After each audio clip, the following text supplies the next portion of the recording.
cher Jean-Claude. Alors, une fois n'est pas coutume, les salutations protocolaires n'ayant pas encore été faites, elles le seront dans quelques instants par Stéphane Lorenzini, que je remercie par avance. J'avais en effet à cœur, mesdames, messieurs, de venir ce matin vous saluer cordialement, vous dire combien je juge important ma qualité de ministre de l'économie, je le suis encore un peu, même si le libellé a disparu des noms des départements, ma qualité en tout cas de conseiller d'État en charge du développement économique, de la recherche et de l'innovation, combien ça me semble important que des communes comme Nancy, des communes importantes dans notre canton, qui accueillent un bassin économique assez diversifié, avec des grandes entreprises, des plus petites, des entreprises récentes, des entreprises familiales traditionnelles, rendent possible, une fois par année, selon une tradition bien établie, une rencontre. Une rencontre avec leurs autorités communales et voisines, je vois parmi vous des élus communaux des communes voisines, mais une rencontre qui permette, et c'est en ce sens-là qu'il faut comprendre ma présence de ce matin comme un fort soutien, une rencontre qui permette de dépasser le strict cadre communal. Pour avoir participé déjà ces dernières années à 2 reprises à cette journée annuelle des entreprises lancéennes, ce qui m'avait frappé, et ce qui me frappe toujours, c'est la capacité dans cette commune de porter son regard plus loin et de comprendre que, typiquement à l'image de l'aéroport, qui est l'élément central qui va organiser et structurer les discussions aujourd'hui, nous faisons partie d'un système global.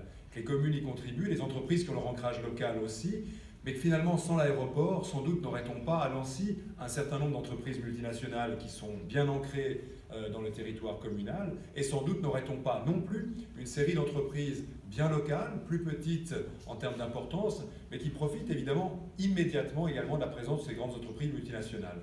Un nouveau, l'ELEST, qui est notre connexion avec les vols long courriers et donc avec l'ensemble de la planète, qui nous permet, le directeur général le dira dans quelques instants, de réaliser des volumes de fret extrêmement importants. Voilà une autre activité. On sous-estime, on pense toujours aux passagers, en réalité il y a également les marchandises, mais qui nous permet surtout, et c'est le motif de mon départ prématuré, donc de mes excuses pour vous laisser dans quelques minutes, qui nous permet d'assumer notre rôle et notre rang de cité internationale. Je devrais en effet rejoindre à 11h15, donc je vais tabler non pas sur le jet privé que je n'ai pas, je dément ici toutes les rumeurs, mais sur un chauffeur diligent, pour rejoindre le CERN qui est une des belles organisations internationales dont nous disposons sur notre territoire, qui est à proximité de l'aéroport. J'ai toujours vu l'aéroport comme la porte d'entrée aussi sur les organisations internationales. Le CERN va connaître ces prochaines années un développement extraordinaire. On parle de plus d'une dizaine de milliards de francs suisses d'investissement pour un nouvel accélérateur de particules, pour une expérience scientifique inouïe. Et vous avez là la réunion de beaux symboles ce matin. C'est là-dessus que je conclurai. D'une part, des communes dynamiques, engagées, qui souhaitent développer et faire vivre à tout le moins le vivier des entreprises basées sur leur territoire. Vous avez des expériences scientifiques, une dimension académique de notre cité qu'il s'agit maintenant de mettre en avant quand on parle de la destination Genève. On a un atout qu'on doit jouer beaucoup plus. Et puis vous avez cet aéroport qui est un peu le paratonnerre en politique, parce qu'on a entendu beaucoup de critiques ces derniers temps. Je peux les entendre aussi s'agissant des nuisances, s'agissant de la perception d'une partie de la population, essentiellement de la rive droite, des aspects négatifs que génère l'aéroport, mais on doit aussi la contrebalancer par les aspects éminemment positifs et les efforts que fait le Conseil d'État pour atténuer ces nuisances. Réunir tout ça, c'est le propre de la présidence du Conseil d'État, que j'ai le plaisir d'incarner depuis 15 jours. Donc je me réjouis de prendre connaissance du résultat de vos discussions, de connaître aussi vos avis et vos intérêts, vos opinions sur la perception de l'aéroport dans une commune comme Nancy. Nul doute que l'aéroport ressortira comme un élément clé également du dynamisme économique local. Et puis je me réjouis, je l'espère, l'année prochaine ou l'année suivante, si les autorités veulent bien m'inviter à nouveau, de pouvoir cette fois-ci consacrer un peu plus de temps et d'échanges, je l'espère aussi personnels, sur une thématique qui vous intéressera, une thématique proche de l'économie. Merci, bonne matinée et bon courage.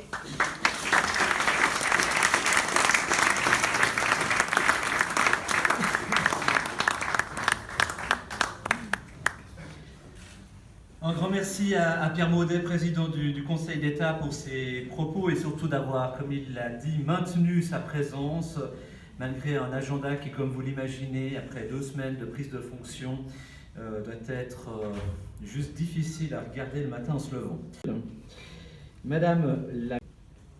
Le directeur de l'aéroport, M. André Schneider, interviendra d'ici quelques instants pour nous rappeler le rôle indispensable de cette magnifique infrastructure au service de notre économie. Voisin de Nancy, mais aussi très content de voir que ma commune où j'habite est aussi présente ici, ça fait grand plaisir. Alors, je vais essayer de vous parler un peu des défis que Genève Aéroport a. Et pour vous donner un premier image, parce que finalement ça a été déjà mentionné aussi par monsieur le conseiller d'État, et j'aimerais aussi remercier monsieur Lorenzini parce que finalement il a déjà couvert la moitié de... Bon. Et en tout cas sur le fret, il a donné plus d'éléments que j'avais prévu, mais c'est très bien parce que c'est de temps en temps un peu la face cachée de l'aéroport, et je trouve que c'est une face cachée très importante. Néanmoins, pour commencer un peu de vous décrire un des défis que nous avons, c'est finalement très bien représenté dans ces deux images. Alors le premier image, alors je me suis fait corriger, c'est pas 1920 mais 1922, mais je dirais c'est assez proche. C'est les débuts de Genève Aéroport, c'était un petit aérodrome, encore plusieurs kilomètres loin de la partie extérieure de Genève. Et là vous voyez l'année en 2016, vous voyez qu'il n'y a pratiquement plus aucun endroit autour de l'aéroport où n'est pas arrivée la ville, soit-il au nord, côté ouest Mérin, soit-il au sud, naturellement, le développement normal. Et le seul petit bout qui reste encore, qui n'est pas déjà utilisé grandement, c'est le forêt de Ferney, qui est sur territoire français.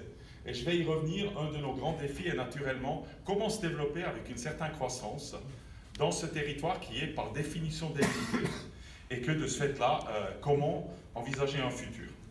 Vraiment, nous voulons développer des excellentes relations avec la France voisine, parce qu'on n'a à peu près aucune route qui quitte Genève Aéroport qui ne passe pas à un moment relativement vite sur territoire français. Et c'est vrai que nous voulons cette bonne relation pour pouvoir continuer d'exploiter. Nous avons une seule piste, et peut-être juste pour préempter la question qui suit, si ça ne nous limite pas dans le développement, après on dirait comparaison n'est pas raison, mais néanmoins vous prenez l'aéroport de Gatwick, une seule piste, aujourd'hui 43 ou 44 millions de passagers, avec nos 17,4 millions de passagers, nous avons encore un peu de chemin à y aller. Très constante de à peu près 25% de voyageurs économiques ou qui sont pour des raisons d'affaires, ce qui est plutôt élevé, mais nous avons aussi un bon taux de voyages de loisirs, et si vous faites le total de toutes les dépenses faites par les touristes à travers Genève Aéroport, dans le reste de la Suisse, mais aussi dans le canton de Genève, et tout ça, vous voyez quand même que ça génère, encore une fois, à peu près 1,3 milliard de francs. Alors, on a un double intérêt, c'est-à-dire on n'est pas seulement important pour la communauté genevoise ou la région pour pouvoir aller ailleurs pour faire des affaires, mais c'est aussi un des points très importants de amener, pardon, j'ai oublié ce graphe-là, de amener des touristes ici qui sont quand même aussi importants. Bien, bonjour, c'est un grand plaisir d'être parmi vous aujourd'hui. D'une part parce que je suis un peu issu de la région, mes grands-parents ont vécu toute leur vie au Petit Lancy, mes parents et moi-même ont vécu 15 ans dans Lancy. Ça fait plaisir de revenir aux sources et de pouvoir un peu vous présenter la compagnie que je pense effectivement vous avez bon nombre d'entre vous déjà utilisé. Vous pouvez lever la main tous ceux qui ont voyagé avec nous déjà une fois, au moins une fois. Oui, parfait. Moi je veux partir, vous connaissez mieux le produit quand même. Donc c'est parfait. Donc je vais un petit peu vous expliquer comment nous opérons, comment nous avons un peu développé cette marque en Suisse qui est un produit au départ qui a été créé en Angleterre et dont nous avons fait une branche en Suisse, EasyJet Suisse. J'en suis le directeur depuis l'arrivée à Genève. On a débuté les opérations en 1999 et je suis également commandant de bord sur Airbus A320, donc c'est des questions techniques de temps en temps vous pouvez me les poser aussi. J'ai pas beaucoup l'occasion de voler, je vole encore quelques jours par mois pour finalement m'évader du bureau et prendre du plaisir à aller voir les Alpes par le haut des airs. Alors, tout d'abord, la compagnie elle-même est une compagnie européenne. Nous opérons dans plus de 140 aéroports en Europe, avec à peu près 900 routes qui sont diversifiées au départ de 31 pays. Notre flotte aujourd'hui est de 300 avions, une flotte entièrement Airbus, A319, A320 et A321 qui vont arriver dans quelques semaines. Nous avons 3 AOC. Les AOC, ça veut dire les certificats d'exploitation. Nous avons évidemment le certificat originel en Angleterre, le deuxième créé en 1999 en Suisse, et maintenant nous avons depuis l'année passée créé une société en Autriche, et comme ça a été mentionné par M. Schneider, principalement pour protéger nos droits de trafic à cause du Brexit, puisque tous les droits et les avions aujourd'hui basés hors de la Suisse En Suisse, les avions sont immatriculés en Suisse. Par contre, partout ailleurs, ils sont immatriculés en Angleterre, ce qui est peut-être une chose qui ne sera plus possible avec le Brexit. D'où la création d'une société autrichienne qui va exploiter l'intégralité des vols continentaux européens. Donc la thématique du jour, c'est justement d'évoquer l'indispensabilité de l'aéroport de Genève pour nous autres sociétés de transport. Une brève introduction pour l'entreprise que je représente. Comme j'ai été introduit, je m'appelle Patrick Brechbuhl.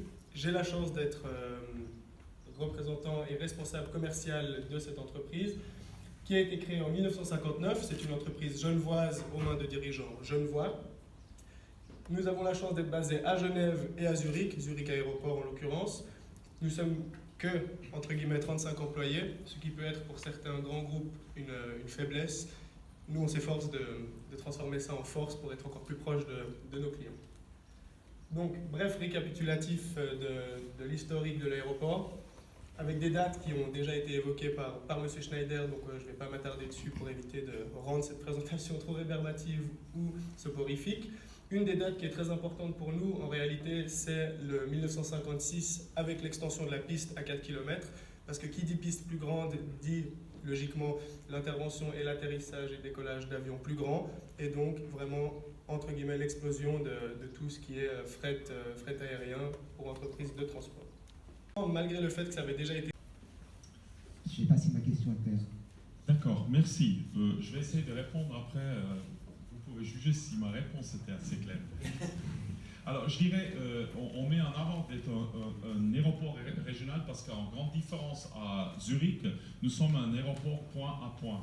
C'est-à-dire, nous n'avons pas un hub, nous n'avons pas une compagnie comme Suisse qui amène des passagers pour les amener plus loin.